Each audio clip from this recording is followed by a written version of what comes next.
Nuestra vida, nuestra mente parece que está acostumbrada a clasificar las cosas y los seres humanos. Siempre tenemos que clasificar derecha, izquierda, intelectual, sensible, hombre de ciencia, místico, etcétera, etcétera, etcétera. Es muy difícil salirse de esa tendencia casi innata del hombre de clasificar y de dividir la realidad en clasificaciones. Nuestro invitado de hoy, con quien vamos a conversar, es una de esas personas que resisten las clasificaciones. Y eso ya a mí me da un buen dato, una buena pista de quién es. Me encanta esa gente que se escapa de las clasificaciones. Será científico, será místico, sociólogo, hombre de acción, hombre de pensamiento. Ella es Cecilia Dockendorf. Decir que es socióloga yo diría que es limitarlo demasiado. Y me gustaría preguntarte, Cecilia, a propósito de esto. Me da la impresión de que tú tienes una suerte como de pasión por distintos ámbitos del pensamiento. Eres mujer de pensamiento, mujer de acción. ¿De dónde viene esto, Cecilia? No lo sé, de una constitución probablemente innata, en que el conocimiento ha sido muy importante, el saber, el conocer. Pero no es un conocer erudito, no es un conocer de meterse a fondo en cada uno de los aspectos, es una especie como de querer abarcarlo todo, de poder ordenar este mundo tremendo. Yo te contaba antes que cuando chica le preguntaba a mi papá, ¿cuánto hay que saber? ¿Cuánto hay que saber de todo esto, de este enorme universo? ¿Qué es lo que tengo que saber? ¿Qué es lo más importante? Y me decía, hay dos maneras de conocer o de saber. Hay gente que sabe un poquito de muchas cosas. Hay otra gente que sabe mucho de poquitas cosas. Y el peligro de los primeros es que pueden llegar a saber nada de todo. Y el de los otros es que pueden llegar a saber todo de nada. Esta especie de paradoja que me decía cuando el niño me dejaban un poco ahí, y al final decidí que yo era esas personas que saben nada de todo.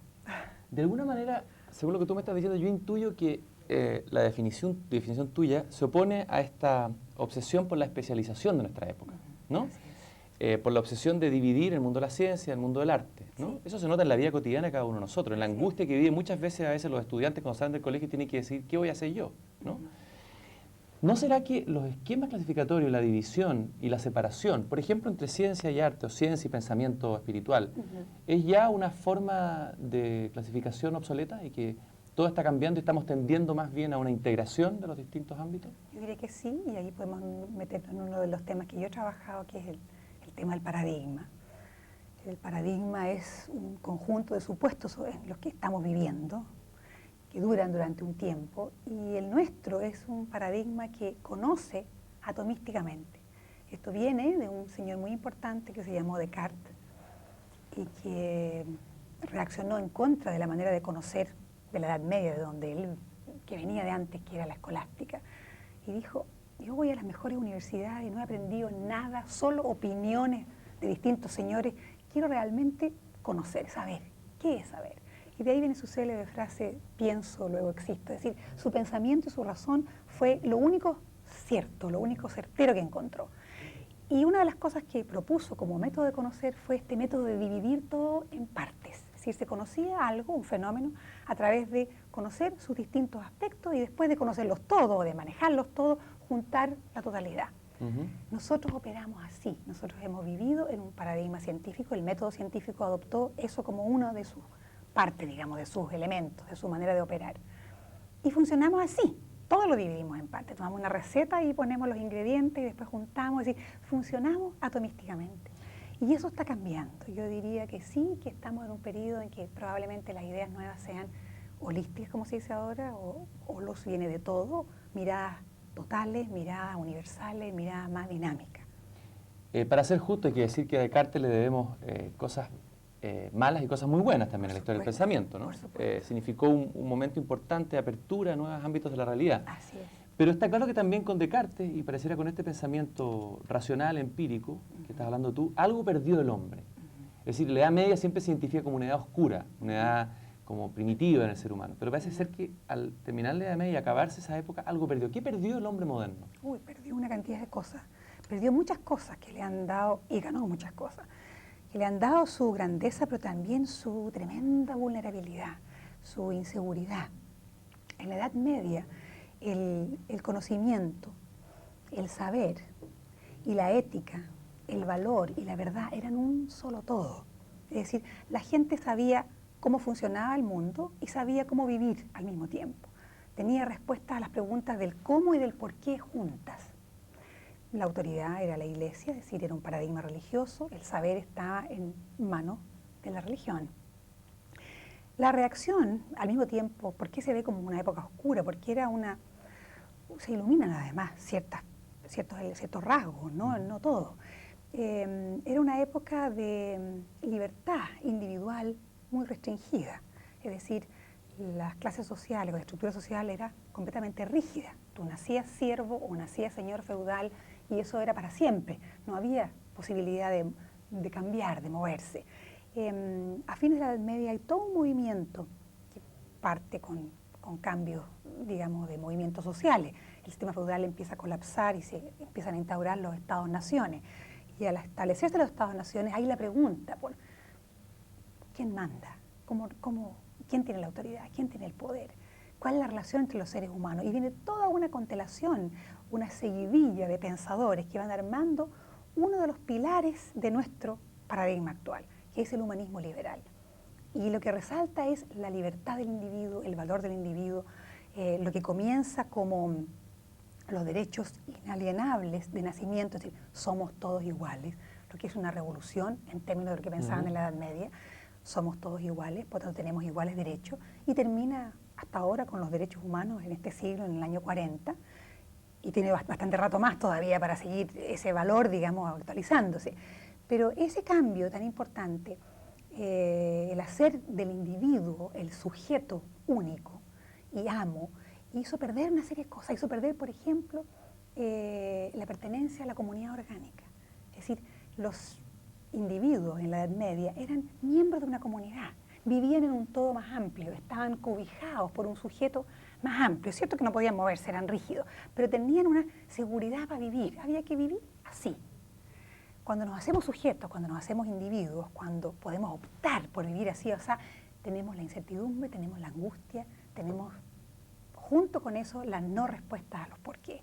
Se podría decir entonces, esto me parece interesante, que el pensamiento moderno se centró en los cómo, ¿no? En los procesos, en describir las situaciones, más que en las grandes preguntas que siguen ahí latentes y que de alguna manera a lo mejor operan en el inconsciente humano. ¿Hacia dónde vamos? ¿Qué sentido tiene eso? Exacto. Me parece es una pérdida filosófica importante, ¿no? Muy importante porque produce angustia frente al sinsentido, produce angustia frente a la necesidad de determinarse un sentido.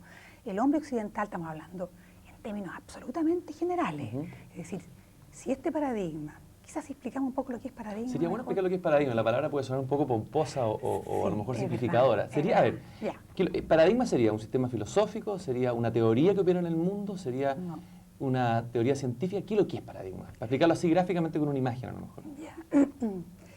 Paradigma es un conjunto de supuestos, es decir, de ideas sobre el ser humano y sobre la realidad. Muy, pero muy básico. Cuando yo explico ahí en los textos que tú tienes, el paradigma es como, en términos nuestros, es como el agua que el pez no ve. Es decir, el pez está viviendo dentro del agua y no sabe que está viviendo en el agua, porque nunca ha estado fuera. No tiene con qué comparar, no tiene cómo distinguir este hábitat. Es nomás, es la realidad. Nosotros los seres humanos creemos que habitamos la realidad, que tenemos un contacto directo con la realidad. Y eso no es así. Estamos inmersos en un paradigma, no en la realidad. Y un paradigma es ese conjunto de ideas sobre la realidad, que son tan básicas que no las tenemos conscientes, no sabemos que estamos inmersos en un paradigma. Como seres, como estos seres que somos, estos seres biológicos que somos, con nuestra conciencia, con nuestra necesidad de mediar los objetos con conceptos, con ideas, estamos obligados a vivir en un mundo de ideas. Ahora, la diferencia con el pez que necesita esa agua es que esa agua no la inventa el pez, ¿no? Sino que el hombre, en cambio, inventa el paradigma. Pareciera que el hombre... Ni siquiera lo inventa, Cristian. Ah, ¿no lo inventa? ¿Le viene dado ya? No. Yo digo, ¿nace? Lo secreta. ¿Cuál es la diferencia ahí? Lo secreta, Lo secreta como las arañas secretan su tela, es decir, en forma espontánea, natural, sin proponérselo, involuntariamente. ¿Cómo se forma un paradigma? Es decir, ¿cómo se forma el sentido común, las ideas sobre las cosas? Tal vez pensemos en los primitivos, que tenían, no sé, un árbol ahí y empiezan a comunicarse y de este árbol alguien hace un instrumento, le ponen un nombre. Ese instrumento se llamará hacha a lo mejor y la generación que viene no pasa por el proceso de haber inventado el hacha desde el árbol, sino que lo tiene como algo dado. O sea, nace con una idea y con un objeto que ya se inventó en una generación anterior. Así como inventamos objetos, inventamos significado de cualquier cosa, de todas las cosas. El sol, que puede ser un dios, como puede ser un astro. Es un significado completamente distinto y la conducta frente a eso es completamente distinta. Entonces, vamos a lo largo de nuestra recorrer como especie, que podríamos llamar la historia, creando estos conjuntos de ideas solos, nos van saliendo de nuestro propio actuar, vamos haciendo cosas y las ideas se van juntando entre sí y transformándose en una especie, como yo digo, en el subsuelo de nuestro actuar, que nos determinan, se combinan, se conjugan y determinan nuestro actuar. El paradigma sería parte de una cultura, pero una parte más básica de una cultura, una parte que no se ve, que son esos supuestos muy básicos sobre el ser humano. Te pongo un ejemplo para que quede claro. En la Edad Media, para poder ver un paradigma, como para poder ver cualquier cosa, hay que distinguirlo de otra cosa en su propio nivel. Si los paradigmas no los vemos porque tenemos con qué compararlo. Vemos nuestra cultura porque la comparamos con la cultura mapuche, o con la cultura aymara, o con la cultura hindú, y nos damos cuenta de que es distinta. Distinto en las cosas exteriores, comemos distinto, nos vestimos distinto, amamos distinto, hacemos cosas distintas. Pero como el paradigma es un paradigma más grande, es un paradigma en todo Occidente, es decir, nuestro paradigma occidental data de más o menos del siglo XVI, hace más o menos 400 años que estamos parados sobre las mismas ideas básicas, por lo tanto no las vemos. Ahí tú usaste una imagen que me pareció interesante y gráfica para ilustrar lo que está ocurriendo en este momento en la historia.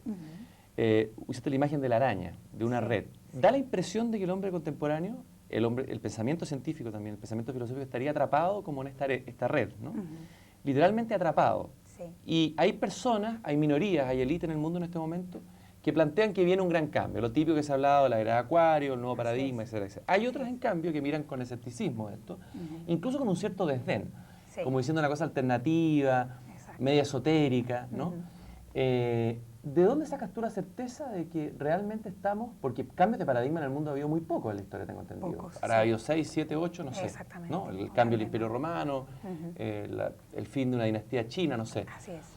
¿Qué te hace a ti, de dónde te viene la certeza de que realmente estamos a los umbrales de un momento decisivo en la humanidad en que va a cambiar o se va a desmoronar o se va a deshacer esta red que es el cambio de paradigma que lo ha sustentado al hombre desde el inicio de la modernidad?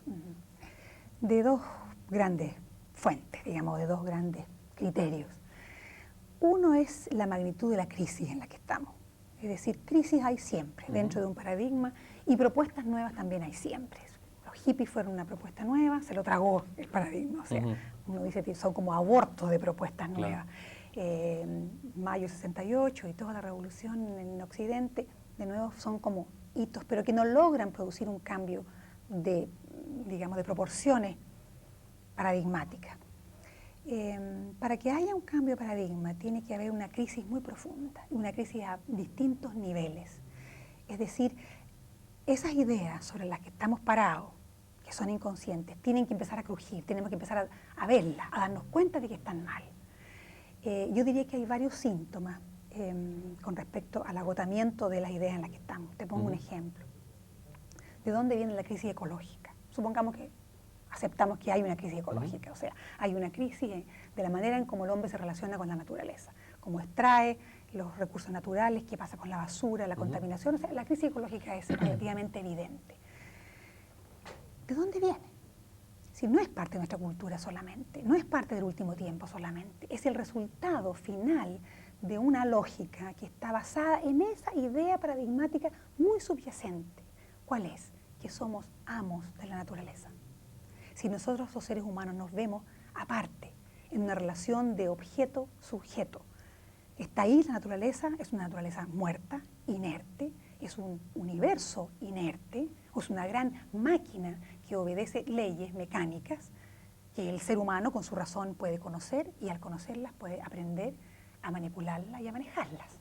Es decir, el considerarnos una especie aparte, una especie de apéndice del universo, de la realidad, hace que tengamos esta actitud absolutamente prepotente, si queremos ponerle una palabra peyorativa, o no sé, una otra que no tenga una connotación negativa, simplemente que seamos capaces de adueñarnos de todo y utilizarlo todo a nuestro beneficio.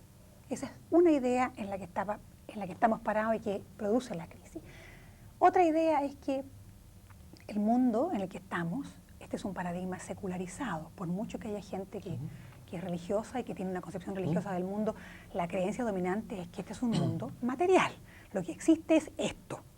Lo que se ve. Lo que se ve. Así como en la Edad Media la gente estaba pasando por un valle de lágrimas, esperando producir algún cambio para la vida futura y salvar su alma, aquí no estamos en eso. ¿Quién está salvando el alma? Estamos disfrutando para gozar este mundo. Es decir, todo lo que hagamos inmediato, ahora, en beneficio de nuestros sentidos y de nuestro placer, hay que hacerlo.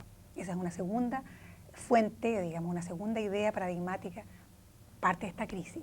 Y yo te diría que la otra parte fuerte de la crisis, que se ve menos, que la gente la ve menos porque tiene un correlato material menos importante, es la crisis de sentido.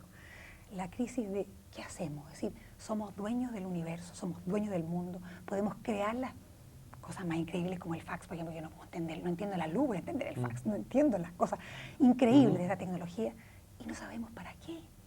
No sabemos para qué estamos aquí, para dónde tenemos que ir, qué tenemos que hacer con este mundo, excepto producir más y gratificarnos más. Pero piensa tú cuál es la gratificación última en el sentido de lo sensorial al extremo. La droga. Si la droga es una prolongación extrema de la necesidad de buscar placer. Y resulta que es dañina, así que tenemos un tremendo problema con el asunto de cuando llegamos con el placer al máximo. Estoy exagerando porque es una manera de poder ver, de graficar la crisis. Ahora, piensa en los jóvenes, piensa en los jóvenes, piensa en no estoy ni ahí con la política, piensa en la falta de sentido.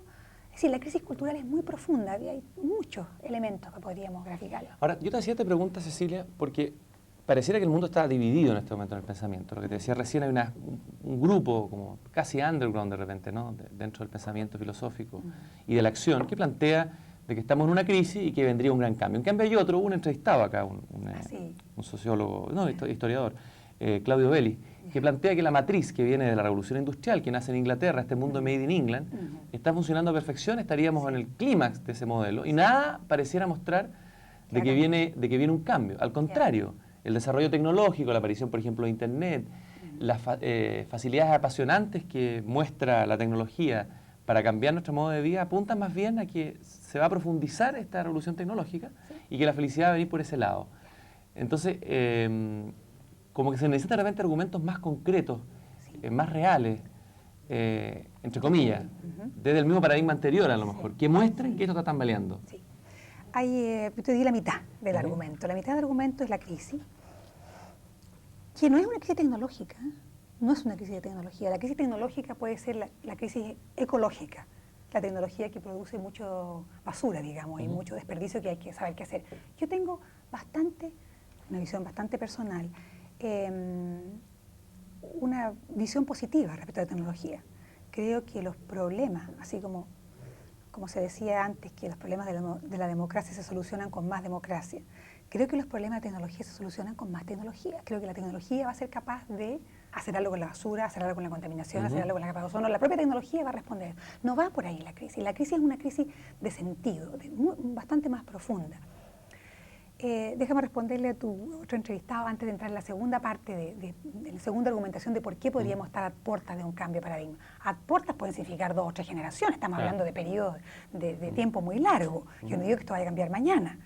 Que es el hecho de nuevo de estar en este paradigma, en esta dualidad que tú decías al comienzo. Es decir, o nace un paradigma nuevo o seguimos en este. Es decir, o pensamos como el señor Belli o pensamos como esta otra manera. Y no podemos pensar de las dos maneras, sí podemos pensar de las dos maneras. Es decir, es verdad que todavía le falta mucho a este paradigma por expresarse. Es verdad que está en su clímax, es verdad que el sistema económico, que es parte de este desarrollo, está en su clímax. Es así, estoy de acuerdo con él en ese sentido. Pero al mismo tiempo, por debajo, por los márgenes, cuando tú dices decir esto es mirado como alternativo, es porque los cambios aparecen en los márgenes.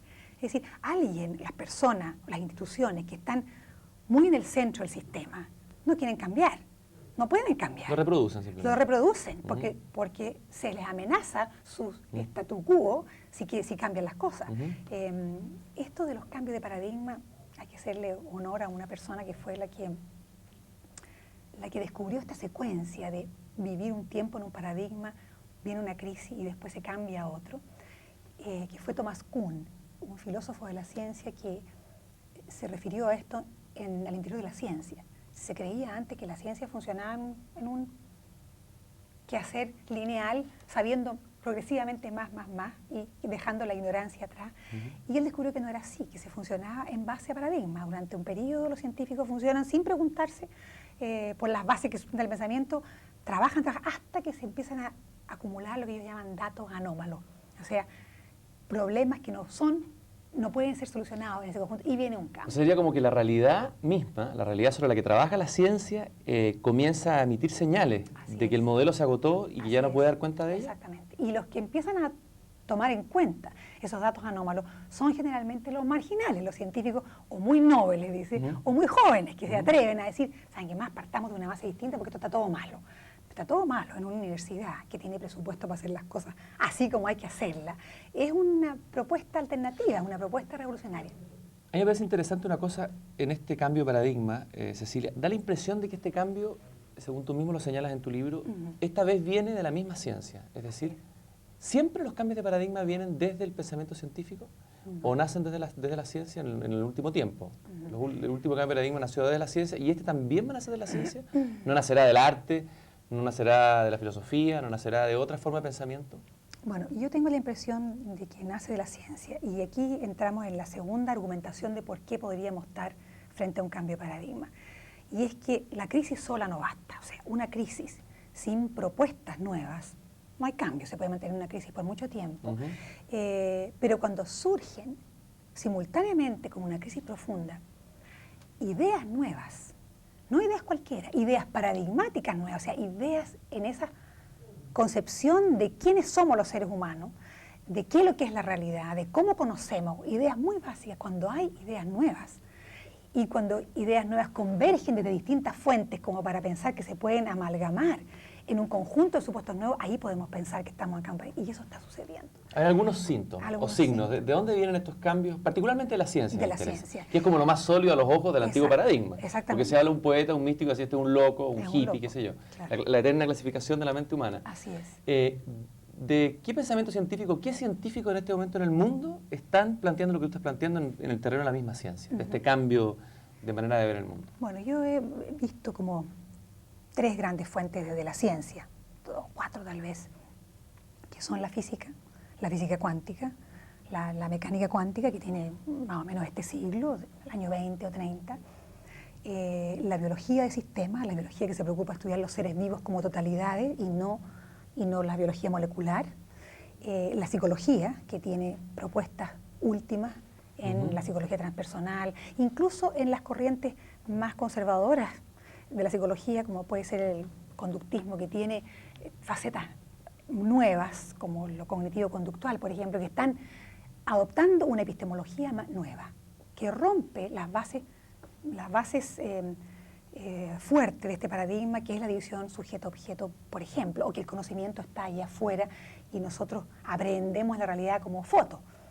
Ese tipo de cosas están cambiando en distintos aspectos, pero lo interesante que tiene es que convergen hacia una visión de la realidad similar, a las que se suma visiones de la realidad que no vienen de la ciencia y que por parecerse a ella están siendo reivindicadas hoy día y adquiriendo un estatus que no han tenido nunca, como es, por ejemplo, estas concepciones muy antiguas de los misticismos tradicionales. La experiencia mística está siendo considerada por los propios físicos. Hay una cantidad de físicos que están hablando de cómo convergen sus propias ideas con respecto al universo a las que los místicos han dicho desde hace 5.000 años, porque han llegado a un... La experiencia mística tiene una dimensión cognitiva, es decir, ilustra sobre la realidad y sobre el ser. No es solamente una experiencia religiosa, es una experiencia que tiene que ver con cómo es el mundo. Y ese cómo es el mundo de los místicos es prácticamente idéntico a cómo podría ser el mundo en la física cuántica, que es un mundo no mecánico, no es una gran máquina, no es un gran mecanismo de reloj como propuso Newton después de Descartes, ¿no es cierto? Y como hemos estado relacionándonos con la naturaleza, sí, esta es una gran máquina que obedece leyes. Al meterse los físicos en los laboratorios de mecánica cuántica y ver ese mundo subatómico en que, de acuerdo a cómo miran las partículas, se comportan de una manera o de otra manera, donde la relación sujeto-objeto se rompe de alguna manera, donde nada es cierto, donde hay probabilidades, donde ni siquiera la materia existe energía que puede transformarse en un momento en una onda y en un momento en una partícula que puede ser y no puede ser, y tenemos principios de incertidumbre desde la física. Es decir, ese tremendo mundo está haciendo que el universo aparezca más como un tejido orgánico, vivo, en el que todo está relacionado con todo. Es decir, hay experimentos físicos impresionantes. Claro. Ese de las partículas gemelas que se parten y que se la llevan a una lejísimo y le imprimen un estímulo a esta mitad y simultáneamente la otra, que es su par, digamos, hace el movimiento contrario. Es decir, no puede mediar conexión alguna porque no hay tiempo, no hay nada que conecte a una partícula con la otra. Te está diciendo que hay conexiones simultáneas en el universo, automáticas, inmediatas, que no las conocíamos, que no sabíamos. Ahora, esto es interesante que estos cambios revolucionarios que han provocado, de hecho, en algunos científicos, incluso los mismos que los descubrieron, producían estados, yo diría, casi como de iluminación y también de pavor, porque cuando se empieza a desmoronar la manera de entender la materia en el pensamiento humano, se desmorona todo lo que está sustentado sobre eso. También es interesante que esto es análogo en la biología. Eso me gustaría verlo un poco, porque la física cuántica se ha hablado más, se ha divulgado más, pero lo que se ha hablado menos un poco del pensamiento biológico. ¿De qué manera esto que han descubierto los físicos cuánticos, el principio de incertidumbre, etcétera, etcétera, el relativismo, también se ve en lo biológico? En lo biológico. En lo biológico, acuérdate que yo sé nada de todo, o sea, me voy a pasear por la biología por encimita. Creo que has entrevistado a gente tú acá, como a Maturana, por ejemplo. Cuando los biólogos se han puesto a estudiar los seres vivos como entidades completas, y no solamente la biología molecular, que es la que estudia cartesianamente los pedacitos, es decir, para lo cual hay años todavía de investigar, es decir, hay mucho que hacer en la biología molecular también. Pero hay algunos que se dedican a estudiar estas totalidades, es decir, la ciencia de la ecología en un cierto momento, biólogos como Maturana, por ejemplo. Entonces, lo que descubren es un árbol de sistemas integrados que parten desde los microorganismos unicelulares hasta el ecosistema planetario, en que toda es una red integrada de organismos, en que unos son sistemas, digamos, son ambientes de otros organismos. Y a menudo es difícil saber dónde termina un organismo y empieza su ambiente, y cuándo es el ambiente del que sigue. Es decir, lo que han mostrado como realidad, entonces, es un conjunto de sistemas que se subcontienen unos a otros, siendo el ser humano uno de esos sistemas. Es decir, rompe esta biología con la idea que tenemos de nosotros mismos de que somos unos seres fuera de la naturaleza o de la realidad, en una especie de apéndice en que actuamos de otra manera. Es decir, nos quita nuestra concepción de amos y de señores y de distintos con la que nos hemos visto estos 400 años, y nos dicen, no, ustedes son el elemento más de todo este gran árbol de sistema. Y por lo tanto, la relación con los demás no puede ser la misma que hemos tenido hasta ahora. Otro cambio impresionante, por lo menos lo que leí de tu documento, junto con el descubrimiento del cambio científico, la ampliación del horizonte del descubrir o conocer la materia, es en el ámbito de la psicología, de la psiquiatría también, de alguna manera. También. Da la impresión de que también en la psicología se ha ampliado el horizonte del conocimiento del alma humana. Se puede hablar incluso de alma, ya uno como que empieza a confirmar en los místicos, pues todo esto que está pasando, el alma humana o el espíritu. Es decir, da la impresión que la psicología que ha imperado, la psiquiatría y el modelo psiquiátrico que ha imperado en Occidente, y eso tiene consecuencias prácticas muy importantes, o sea, el dolor humano psíquico, la cantidad de consultas, toda la manera de enfrentar a los niños en los colegios, o sea, la derivación práctica es impresionante. Viene de una matriz que pareciera que se ha fijado más en la parte enferma de la psique, más que en la parte sana. ¿Cómo se da ese cambio de paradigma en la psicología? ¿Qué es lo nuevo que hay? ¿Qué es lo nuevo que viene? Bueno, ¿qué es lo viejo primero para poder ver qué es lo nuevo? Lo viejo somos cuerpos dotados con una mente, con una razón, con una voluntad que lo maneja todo. Nuestra identidad es nuestro yo existencial, es decir, yo soy esta concepción que tengo de mí mismo, este yo, y se termina. El estado de conciencia normal es el estado de vigilia que tenemos ahora, y los otros estados son el sueño o algún estado alterado por la droga o el alcohol o alguna sustancia. Pero lo normal es nuestro estado de conciencia de vigilia. Eso es lo que somos más o menos en este... Sí, estoy hablando de tremendos grandes rasgos. Cuando uno habla de paradigmas, habla de pinceladas muy gruesas, es decir, no se distinguen finuras en eso. La psicología transpersonal, que es como la última de estas ondas en la psicología, con la psicología humanista como su predecesora, se ha dedicado a estudiar estados de conciencia. Y ha descubierto que los estados de conciencia son múltiples, hay muchos más que este estado de vigilia normal. Y que por lo tanto en otros estados de conciencia nuestra identidad también es otra. Es decir, y en eso se juntan con la experiencia mística, es decir, ¿qué es lo que le sucede al místico que espontáneamente llega, o tal vez algunos a través de ejercicios espirituales, y llegan a un estado de conciencia distinto, que cambia su identidad? Es decir, dejan de estar sujetos a este yo existencial en el que todos estamos y expanden una identidad que lo abarca todo. Es decir, hay una vivencia, una experiencia humana normal y corriente de sentir que somos un todo, que pertenecemos a un todo, que somos parte de un todo. Es decir, ¿qué es lo que rompe entonces esta nueva psicología con esto de estudiar los estados de conciencia, con esto de traer la experiencia mística hacia la ciencia y sacándola del ámbito de la religión, que es donde ha estado hasta ahora, y quitándole sus connotaciones religiosas, dejándola como una experiencia humana normal, natural? Rompe otro de los pilares muy gruesos en lo que este paradigma está parado, que es el individuo, es decir, la preponderancia de lo individual. Eso que hoy día llamamos individualismo y que ya tiene connotaciones peyorativas, porque ese ismo, cortito al final, significa maluenda, o sea, no es bueno este predominio del individuo. Que en otras épocas, cuando esto nació, fue la libertad del individuo en oposición a su sujeción anterior.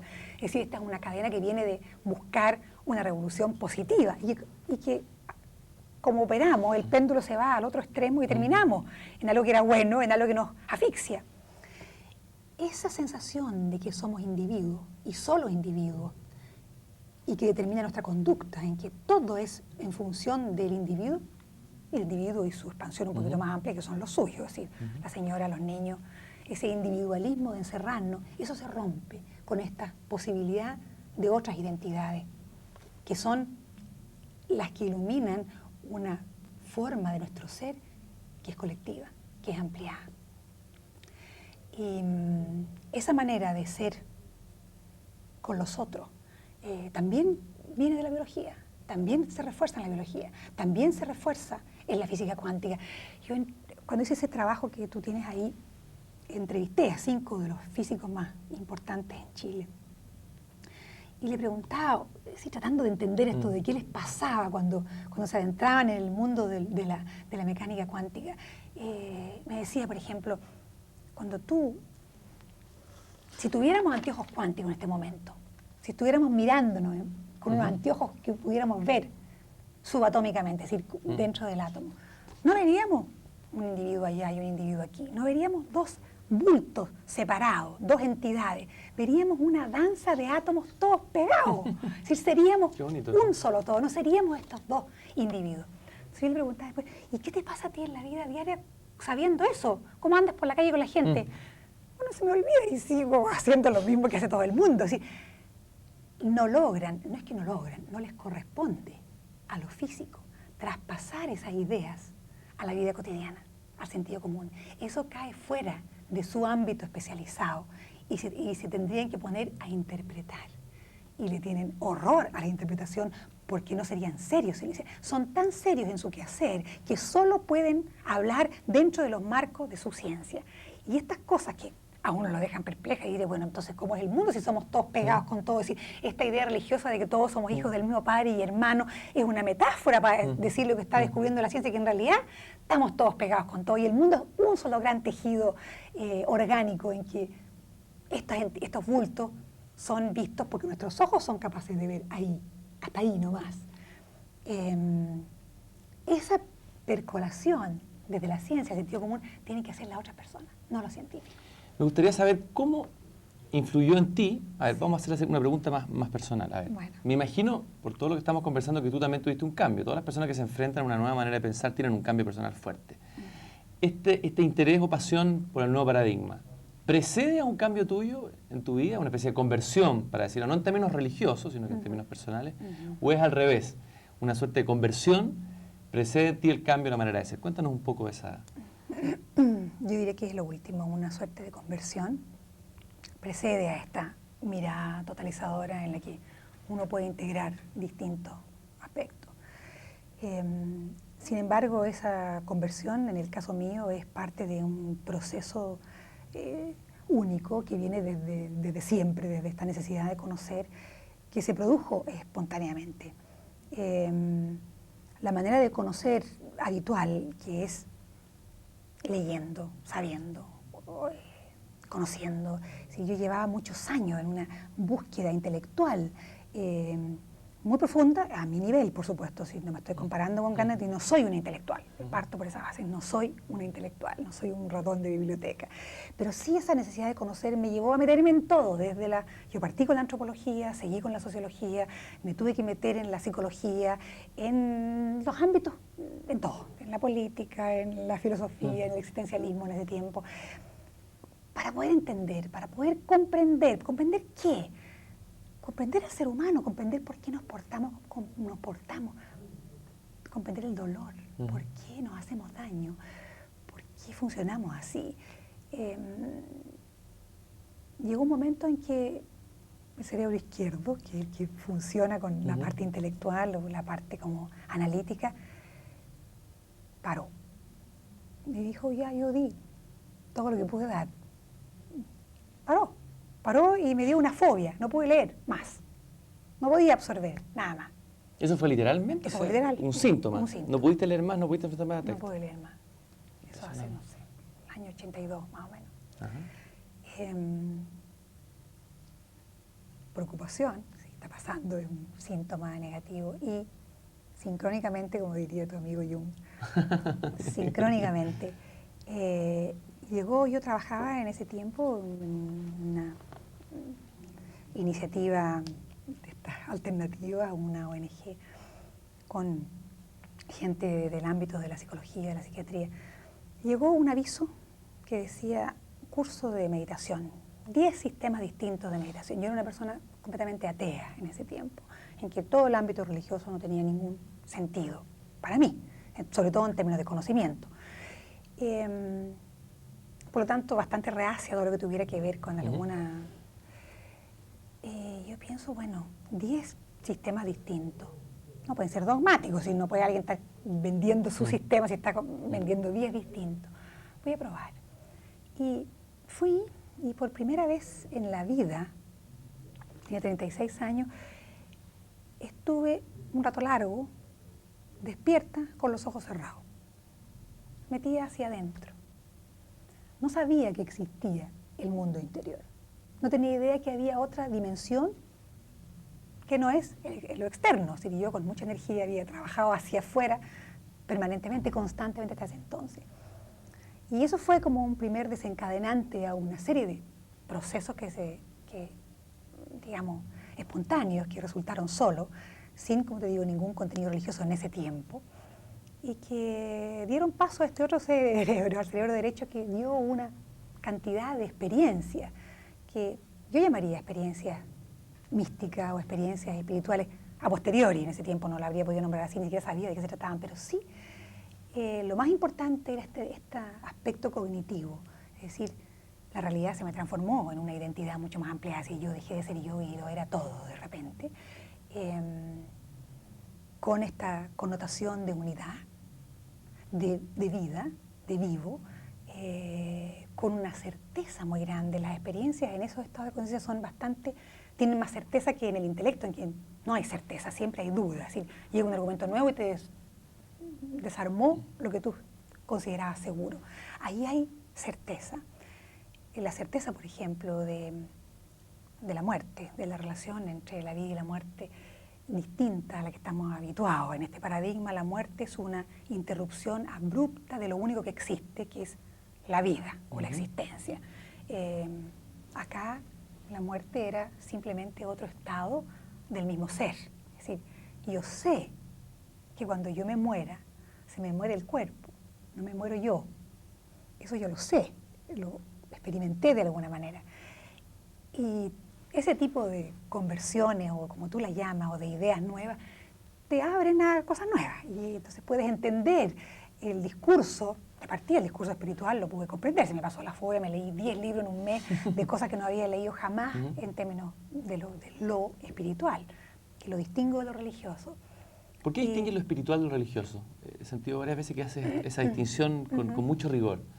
¿Por qué? Porque de alguna manera lo religioso ha utilizado más lo espiritual o se ha visto subsumido lo espiritual en lo religioso en la historia humana. ¿Cuál es la diferencia ahí?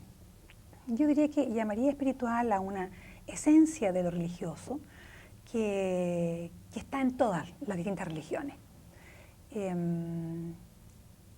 Para mí es esa experiencia genuina, muy profunda de sus fundadores, que son en el fondo experiencias místicas, y que al traspasarse a las generaciones que vienen de sus seguidores van adquiriendo un cuerpo de ideas sobre eso, de dogmas, de propuestas, de doctrina, de maneras de hacer y de no hacer, de ideas que se van conformando. Es como un edificio que se construye sobre unos cimientos. Yo llamaría espiritualidad a los cimientos, y tengo la impresión, en mi experiencia, de que los cimientos son los mismos en las distintas religiones. Sin embargo, cuando se construyen los edificios ya se ven como separados, y los seguidores de una valorizan la propia como la única legítima y no las demás. ¿Qué va a pasar? No son ropaje. Hemos visto lo que va a pasar, lo que está pasando con la ciencia, con la biología, también con la psicología, en este cambio de paradigma. ¿Qué va a pasar con la religión?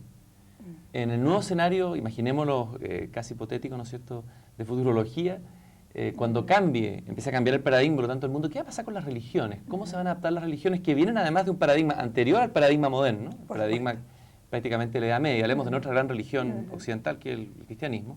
¿Qué va a pasar con la religión en este nuevo cambio de paradigma? Imagino que ella también va a sufrir cambios fundamentales, si no, hasta su desaparición. Cuando yo hablo de cambio de paradigma, no hago ni una futurología. No sé lo que va a pasar. ¿Intuyes? Puedo intuir, pero ni siquiera me lo planteo. Porque, como decíamos antes, los paradigmas, a diferencia de una ideología, de una creencia, de una filosofía, no son invenciones en una mente o en un colectivo. Armemos algo y fijémoslo. Los paradigmas se forman solos. Los secretamos los seres humanos en la medida que vamos actuando. Es decir, se conforman este conjunto de ideas, se amalgaman de una cierta manera y nos obligan a pensar así durante un tiempo. O sea, cuando yo hablo de futuro, hablo de bases paradigmáticas plausibles, o sea, ideas que hoy día están surgiendo desde fuentes legítimas de conocimiento como es la ciencia, que podrían transformarse en esta configuración de nuevas ideas, que podrían fundar un paradigma nuevo. Es decir, estoy usando paradigma en una acepción bien específica, que es el paradigma cultural, el paradigma base de todo Occidente, que no se construye, no se inventa. La palabra paradigma se usa a muy distintos niveles. Es decir, yo puedo inventar un paradigma en educación, por ejemplo, y hacer una propuesta. Se usa como propuesta muchas veces, pero en esta acepción básica de paradigma cultural no sé lo que va a pasar. Lo que sí sé es lo que está pasando con las ideas religiosas. Uno es esta cosa importantísima que es la experiencia religiosa o la experiencia mística más específicamente vista en un ámbito distinto de lo religioso. O sea, eso es un cambio irreversible. Es decir, hay mucha gente que está enfrentándose a los contenidos que antes estaban en la religión fuera de la religión. Por ejemplo, una experiencia espiritual, por ejemplo, la realidad de lo trascendente, por ejemplo, la realidad de lo sagrado, por ejemplo, la realidad de lo divino. Es decir, hay un acercarse a ese mundo no de la religión, y eso es nuevo. Eso puede crear cosas como, por ejemplo, movimientos espirituales, ya existen por lo demás, amplios, distintos, fuera de las religiones. Las religiones pueden ir perdiendo adeptos y pueden ir ganando adeptos de estas maneras más nuevas de ver lo espiritual. No lo sé, como los fundamentalismos pueden irse haciendo cada vez más fuertes. Eso está pasando también ahora. Creo que, y lo digo por algunas religiones nuevas, como la religión Bahá'í, por ejemplo, es una religión que nace el siglo pasado y que tiene una mirada distinta a las religiones ya, diciendo que son una y la misma todas y que hay como oleadas y fuentes y profetas nuevos para distintas épocas, pero que la religión es la misma. Es decir, ya no hay esa división, la mía es la verdadera, la otra es equivocada. Hay una tendencia al ecumenismo incipiente, poco, es verdad, pero este mismo Papa católico, ya hubo en Asís hace unos años atrás un encuentro ecuménico importante. Creo que puede haber cada vez más diálogo entre las distintas denominaciones y rescatar a lo mejor ese como sustrato universal o único, común. Puede pasar. Quiero volver un poco al tema personal, a las implicancias del cambio de paradigma, que si es como tú lo estás contando, ya estaría en este momento produciéndose, casi sigilosamente, silenciosamente, en esta secreción que pueden hacer desde el ámbito científico, filosófico, los movimientos que algunos son marginales todavía, pero algo, según como tú estás leyendo la realidad, estaría sucediendo en este momento. Y uno de los cambios que tú describes es en el concepto de salud mental. Hay una visión distinta, o habría una visión distinta en el nuevo paradigma de las nuevas psicologías.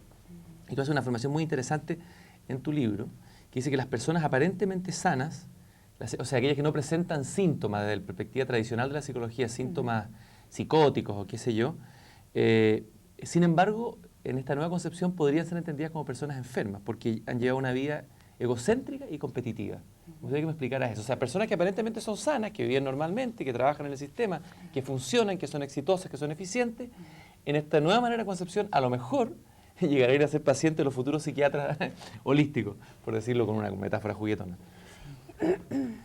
Yo diría que hay signos bastante más concretos que decir estamos todos enfermos y locos o insanos. Creo que se acaba de declarar aquí en Chile la depresión como una epidemia.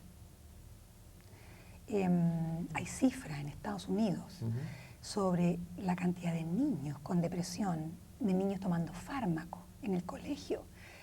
No tengo aquí la cifra exacta, pero enorme. Es decir, estamos en una aparente sanidad, pero si nos ponemos a mirar nuestra vida cotidiana, la verdad es que no es muy sana.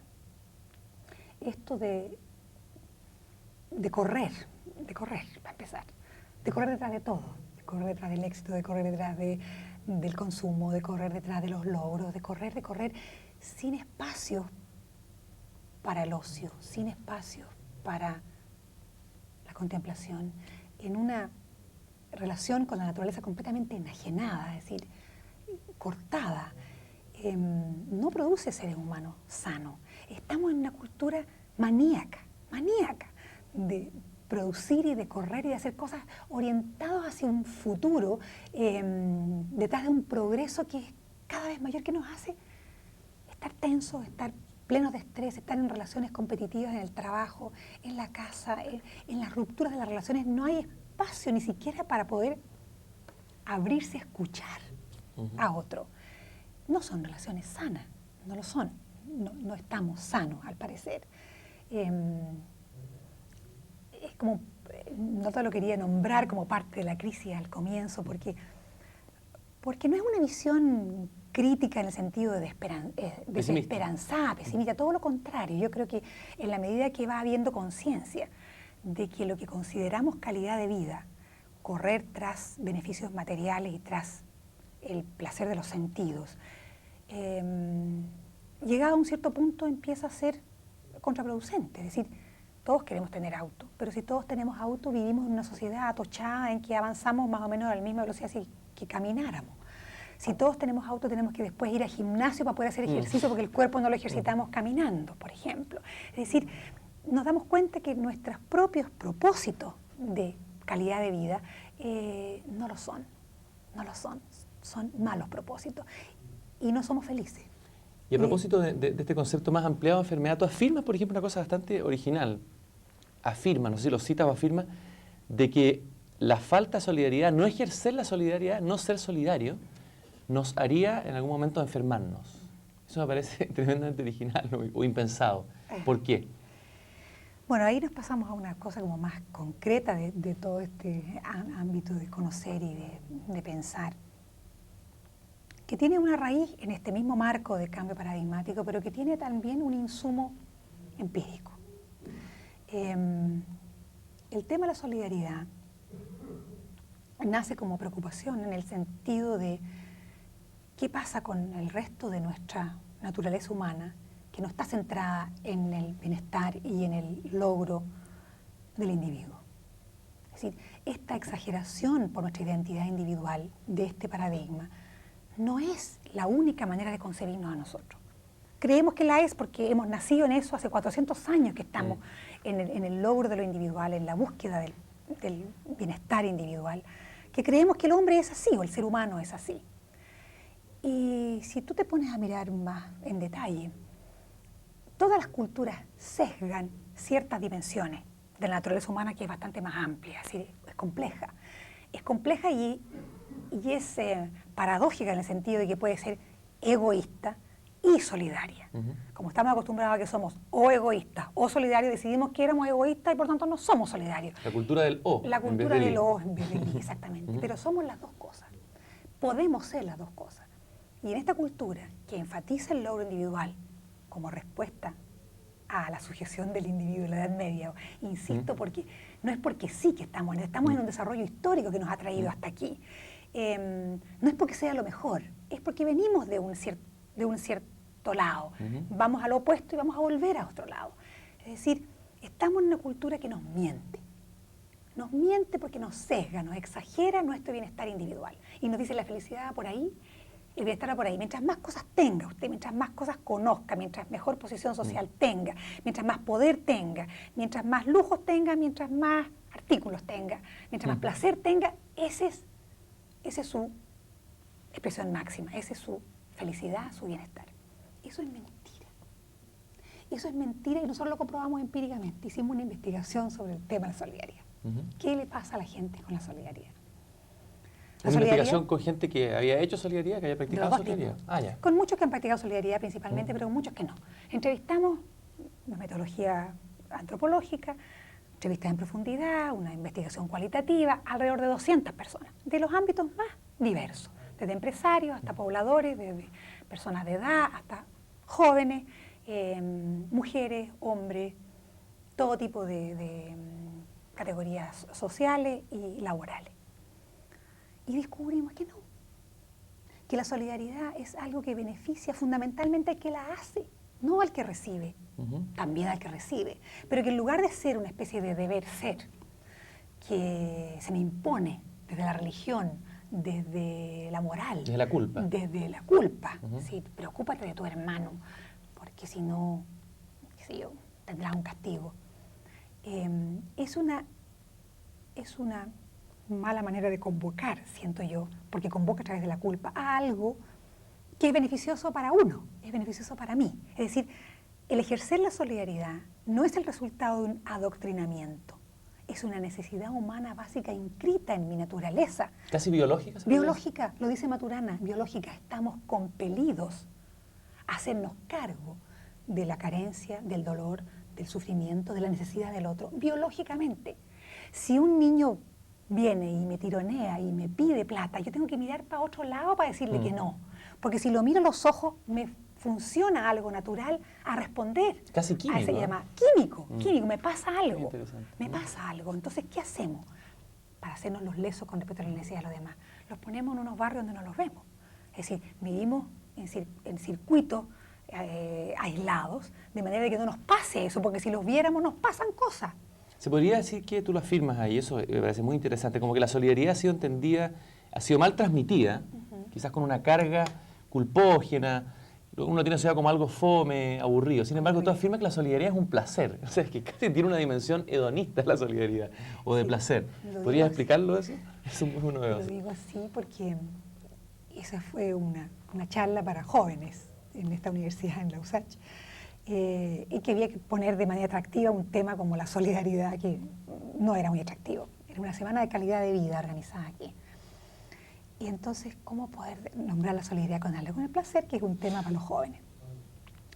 Y en el fondo es una especie de juego para decir que el ejercer la solidaridad satisface una necesidad de la misma manera como cualquier placer satisface una necesidad.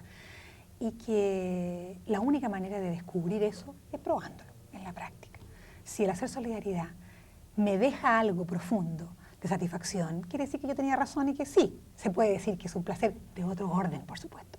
No es lo mismo que un placer sensorial. Pero en el fondo, la llamada a los jóvenes era a preguntarse por los tipos de placeres que estaban teniendo. Es decir, ¿están siendo libres para escoger sus placeres o están siguiendo la corriente de lo que les llega? Les llega el alcohol, les llega la droga. Aparentemente serían libres, según el esquema individualista, del modelo liberal, de pensamiento liberal, de libertades. El hombre sería y los jóvenes tendrían más oportunidades, por ejemplo, que otras generaciones. O sea, tú estarías afirmando que embargo, son menos libres que antes. Menos libres. ¿En qué sentido? No sé si que antes, pero son poco libres, porque no se están planteando alternativas, están siguiendo la corriente. ¿Qué es lo que se les ofrece en la sociedad? Eso, el carrete, no estoy en contra de eso, no quiero ser moralista ni mucho menos, pero eso es lo que está sucediendo hoy día. Y en el fondo, no los deja satisfechos. Pero ¿qué sucede si se van a unos trabajos de verano de repente y se van todos juntos y dejan una escuela hermana, un lugar donde saben que los niños de cualquier lugar rural van a obtener un tremendo beneficio por el paso de ellos por ahí, habiendo pintado una escuela, construido una escuela, habiendo dotado un policlínico, habiendo hecho trabajo voluntario? Esa satisfacción es mucho más profunda, es mucho más perecedera que la del carrete habitual. Hay una cosa... Y no digo lo uno o lo otro, digo lo uno y lo otro. También el otro placer es necesario en esta teoría integral holística, sí, ¿no? Así es. Lo interesante a los que nos siguen en este programa es que tenemos una persona, como ustedes han visto, que piensa, de pensamiento, del ámbito del pensar, pero al mismo tiempo una persona que ha hecho un puente, y esto es lo bonito, cuando el mundo del pensamiento tiende un puente hacia el mundo de la acción. Porque Cecilia Dockendorf es la creadora de una iniciativa, lo voy a decir como un elogio, más originales y interesantísimas, que a mí me llamó la atención. No sé si a usted le ha pasado, cuando yo recibí mi guía telefónica, el año anterior, creo que fue el año pasado, junto con la guía telefónica venía como un anexo, y de repente veo y dice Guía para la Acción Solidaria.